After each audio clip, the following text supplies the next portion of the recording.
അനുഗ്രഹിക്കപ്പെട്ട നല്ല സമയത്തിനായി ഞാൻ ദൈവത്തെ സ്തുതിക്കുന്നു, സ്തോത്രം ചെയ്യുന്നു. ദൈവവചനം ശ്രവിച്ചുകൊണ്ടിരിക്കുന്ന എല്ലാ ദൈവമക്കൾക്കും വീണ്ടും വരാമെന്ന് അരുളി ചെയ്തവനായ കർത്താവായ യേശു ക്രിസ്തുവിൻ്റെ ധന്യനാമത്തിൽ ഞാൻ എൻ്റെ സ്നേഹവന്ദനം അറിയിക്കുന്നു. ഇന്നത്തെ അല്പസമയത്തെ ചിന്തയ്ക്കായി യോഹന്നാൻ എഴുതിയ സുവിശേഷം 6-ാം അധ്യായം 26-27 വാക്യങ്ങൾ നമുക്ക് വായിക്കാം.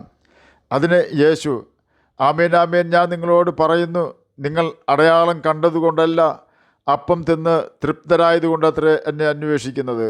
നശിച്ചു പോകുന്ന ആഹാരത്തിനായിട്ടല്ല, നിത്യജീവങ്കിലേക്ക് നിലനിൽക്കുന്ന ആഹാരത്തിനായിട്ട് തന്നെ പ്രവർത്തിപ്പിൻ.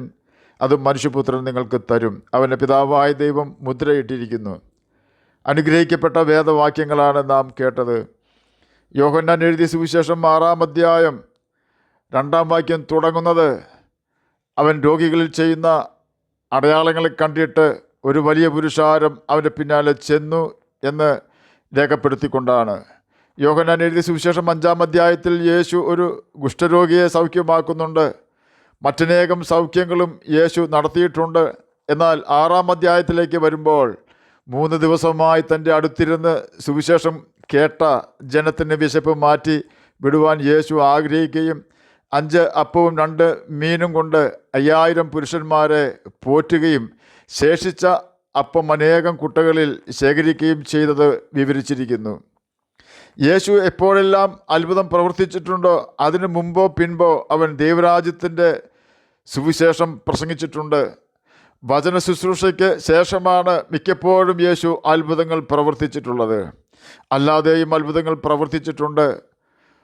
മർക്കോസ് എഴുതിയ സുവിശേഷം 16-ാം അധ്യായം 20-ാം വാക്യത്തിൽ ഇപ്രകാരം രേഖപ്പെടുത്തിയിരിക്കുന്നു: ശിഷ്യന്മാർ പുറപ്പെട്ട് എല്ലായിടത്തും സുവിശേഷം പ്രസംഗിച്ചു, കർത്താവ് അവരോട് കൂടെ പ്രവർത്തിച്ചും അവരാൽ നടന്ന അടയാളങ്ങളാൽ വചനത്തെ ഉറപ്പിച്ചും പോന്നു.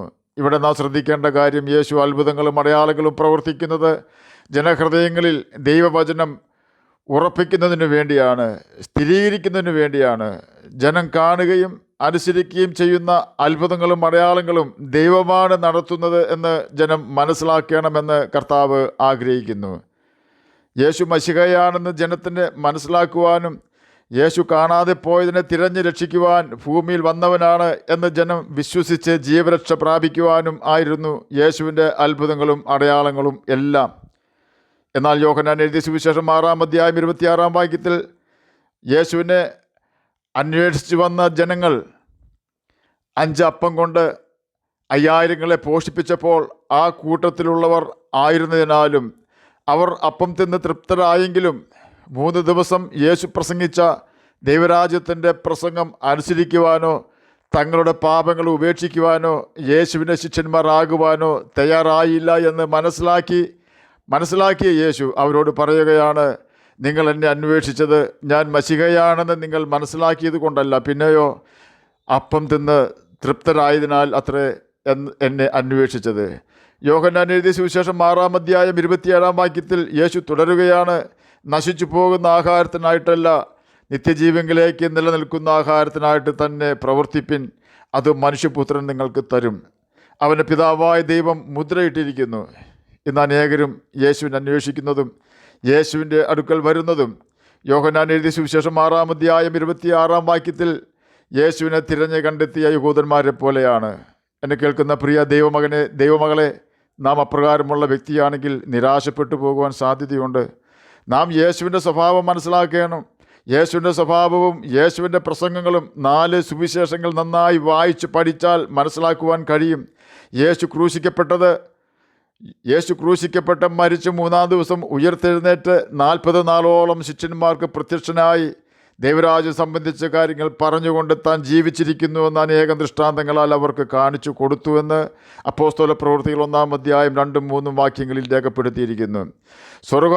സ്വർഗാരോഹണം ചെയ്യുന്നതിന് മുമ്പ് 40 നാളോളം യേശു ശിഷ്യന്മാർക്ക് പ്രത്യക്ഷനായി. എല്ലാ ദിവസവും എല്ലാ സമയത്തും അല്ല, ഏകദേശം 10 മുതൽ 15 പ്രാവശ്യത്തോളം യേശു ശിഷ്യന്മാർക്ക് പ്രത്യക്ഷനായിട്ടുണ്ട്. ദൈവരാജ്യമായിരുന്നു യേശുവിൻ്റെ സംസാര വിഷയം.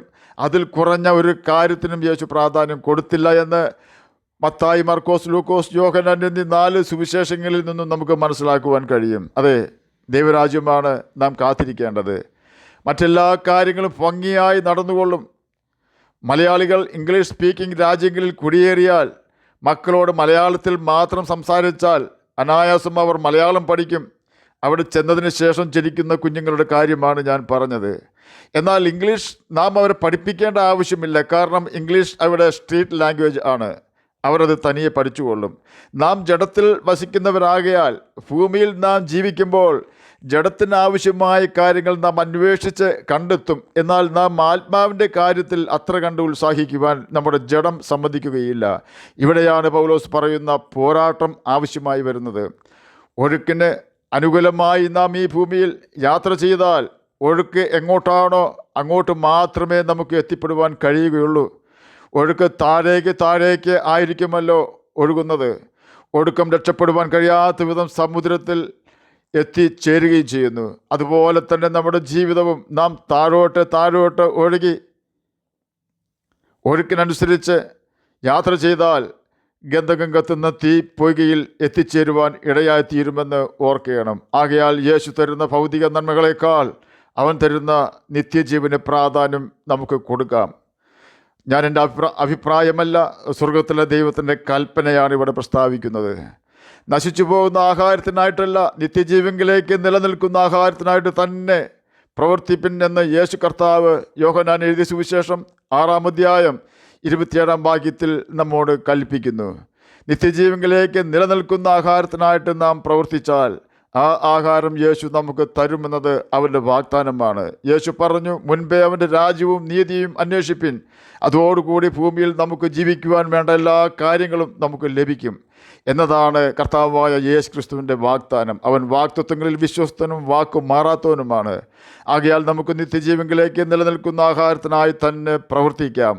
അതിന് കർത്താവ് നമ്മെ സഹായിക്കട്ടെ എന്ന് പ്രാർത്ഥിച്ചുകൊണ്ട് ഞാൻ എൻ്റെ വാക്കുകളിൽ നിന്ന് വിരമിക്കുന്നു. നമുക്ക് പ്രാർത്ഥിക്കാം. ഞങ്ങളെ സ്നേഹിക്കുന്ന സ്വർഗീയ പിതാവേ, നല്ല വചനത്തിനായി അങ്ങയെ സ്തുതിക്കുന്നു, സ്തോത്രം ചെയ്യുന്നു. എന്നെ കേൾക്കുന്ന ഏതെങ്കിലും പ്രിയപ്പെട്ടവർ അങ്ങയുടെ വചനം വായിക്കുവാനോ ഗ്രഹിക്കുവാനോ കഴിയാതെ ഇരിക്കുന്നെങ്കിൽ അങ്ങ് അവർക്ക് അതിന് കൃപ കൊടുക്കണമെന്ന് പ്രാർത്ഥിക്കുന്നു. സമാധാനമില്ലാത്തവർക്ക് സമാധാനം കൊടുക്കണമേ. പീഡ അനുഭവിക്കുന്ന ജനങ്ങളെ അങ്ങ് സഹായിക്കണമേ. സമാധാനം അന്വേഷിച്ച് കണ്ടെത്തുവാൻ അടിയനെ മടിയനെ കേൾക്കുന്ന അങ്ങയുടെ കുഞ്ഞുങ്ങളെയും സഹായിക്കണമേ. പഠിക്കുന്ന കുഞ്ഞുങ്ങൾക്ക് പഠിക്കുവാനുള്ള ബുദ്ധിയും ജ്ഞാനവും കൊടുക്കണമേ.